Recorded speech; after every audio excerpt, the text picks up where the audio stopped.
Туғандар, арбаңыздар, Адақан Кимсанбаевич, Қанат Кедерханович үшеуміз біріккеніміз, біріншіден мыйзамдуулук, азыркы бийлик мыйзамдуулугунан чыгып кетти. Жолдан чыгып кеткен машина сөз жок, авария болот. Авария болгондо өзү гана кырсыкка учурабай, жолдан келаткан адам түзөт. Азыркы бийлик кунум ушундай. Авариялык жолго чыгып алды. Мен санап бердим, 2 айдын ичинде 10 жолу мыйзамды бузуптур. Силер bir жолу мыйзамды бузуп көргөнчө алып барып түрмөгө отургузат. Экинчиден, акыйкатсыздык. Кыргызстан акыркы 100 жылдагы эң оор күндү тар жол тайгак кечүүдө турат. Bir ay murun bir sensasiya oldu. Kırgızdın birinci intelligensiyasının Lenin'e жазган katı табылды. Bir Dungan 9 Kırgız jigit eken, Gölden, Şüydön, Koçkor taraftan bizdin ayından ökö kol koyuptur. Isak Şaybekov menen Kemel Şabdanov. Sebebi Kemel Şabdanov Almatıda Frunze menen çoğukup kalıp ökö kurdaş eken, oşol arkылуу Lenin'e kat жазыптыр. 21 punkttan turgan ötünüç, oşonun 17'sin Lenin 3 ayda atkarıptır. Birinci punkt emne? Kıtayda tentip жүрген Kırgız elini alıp geleli, bizge yer bergile deydi. Ekinci punkt emne? Bizge bukaralık, grajdanlık bergile deydi. Üçüncü punkt emne? Bizge mektep salıp bergile deydi.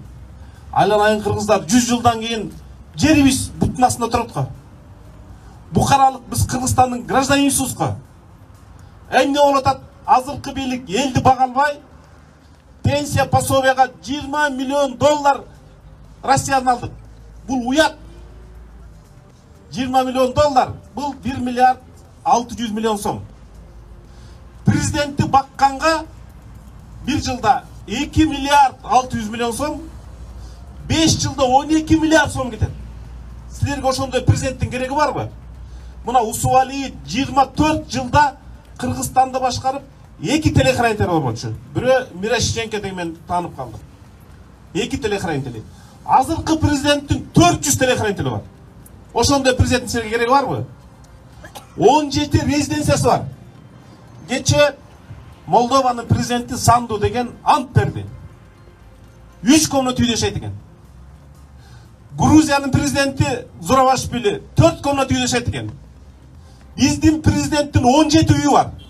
Gölde 2, Oşto, Bişkek'te, Talas'ta, Narın'da. Oy, Cüdögön, Baykuş өлкөгө mınça uvaran nemne gereği var. Parlamentti sындап atasına tuра. Parlamentke жылына 700 milyon som ketet 10 жылдан beri. Prezidentke 2 milyar 600 milyon som ketet. Oşo prezidenti bakkan akçaga sizler 360 deputatты bakalasыңар. Oşol kattagı negizgi mesele suverenitet meselesi. Azırkı kelatkandar bir bazarga kelatkандай сезип атат да, men bazarkon bolom, prezident bolom. Анан Кыргыздын байлыгын сатам, комтөрдү сатам, жетим тоонун сатам, анан дагы калам деп. Мына жердин астындагы байлыкты бөлөк Кыргызстанда айтпай эле коеюн. Бул жерде Талды булак бар, өзү жалпы тоннасы 124 тонна, 7 миллиард доллар. Буякта Куттуусай бар. 20 milyard murda var. Ökü birikip Kırgızistan'da büyük zavod, fabrika eşteki işlemesin. Uşul ek işkana menen Kırgızistan'da 15 yıl baksa olur. 30 milyar dolar kemindin gün batışında, gün çıkışında. Bir kemindin baylığı menen Kırgızistan'da 30 yıl baksak olur. Abi biz Kudayı sorap, pensiyaga, muğalimge, dış dünyadan aylık sorap жүрөбүз да, анан президенти üstken 17 резиденциясы var. Ошонун кереги бар mı? Anan жетим тоо боюнча азыркылар сыягы. Ошол жана президент болом деп эмес, базаркон болом деп келатат да. Базардын башчысы болуп алсам, анан базардагы элдин ар кимдин акчасын берип сатып алам, анан тиякты чоң өлкөгө сатабыз деп. Кыргыз эли аны кечирбейт. Кыргыз эли тоо сатканды, жер сатканды кечирбейт. Кумтөрдөн кайсы кыргыз байыды? Кумтөрдөн жылына düşkön жалпы кирешенин 2% элге жетет. Эгер элестетип көрүңүз, огороттон 100 мүшөк картошка чогултсаңыз, 98 мүшөгүн урдап кетет. Ошентип картошка өстүрүп кереги барбы? Экеле мүшөгү ошондой жалпысынан суммасынан түшүндүргөндө. Мына Кумтөрдөгү коррупциянын деңгээли ошончолук. Ошол коррупцияны тыя албайсак, Биякта экинчи мафия келатат. Ал кандай мафия? Бул кадимки Максимдин компаньондору. Ишенбесеңиздер, Садыр Жапаровдун адвокаты Мошин деген. Бул Максимдин адвокаты болгон. Садыр Жапаровдун юристи Зулпуев деген. Бул Максимдин юристи болгон. Мына ошол Садыркуловду өлтүргөн компания топ бийликке келатат. Апрель окуяларын билесиңерби? Кеминден жаркылдаган 8 баласы өлбөдү беле. Ошо колу кан бийлик кайра келатат. Кансырап калыптыр. Баягы уурдаган акчасы түгөлүптүр. Урматтуу кыргыз эли ойгонбойлубу? Дагы аларды кетирет деп канча балдарды беребизби? Дагы аларды кетиребиз деп дагы 5 жыл кубалап жүрөбүзбү? Алардан башка 17 турат. Билими андан кем эмес. Тажрыйбасы андан кем эмес. Жана Адакам Кимсанбаев айтты, Бишкектен бияка чыккыча 60тан ашык билбордду санадык. Ал 150 000 сом эмес, чоңдору 600 000 сомдон. 2 ай мурун түрмөдө жаткан адам ошого кантип акчаны табат? А ошону Кыргызстан боюнча көбөйтүп койсоңуздар, ошол адал эмгек менен силер картошка чөп саткан акчага билборд илесиңерби? Уурдалган акча, арам акча, силердин чөнтөгүңөргө келе турган акча. Алар бүгүн мойнуңарга минип алды. Президент боло элек жатып мойнуңарга минип алды. Мынчалык деңгээлде кыргыз кул болгон эмес. Арыз шайлоодо акча, криминал, анан акимчилик иштеп атат. Тарыхтан сабак албайлыбы?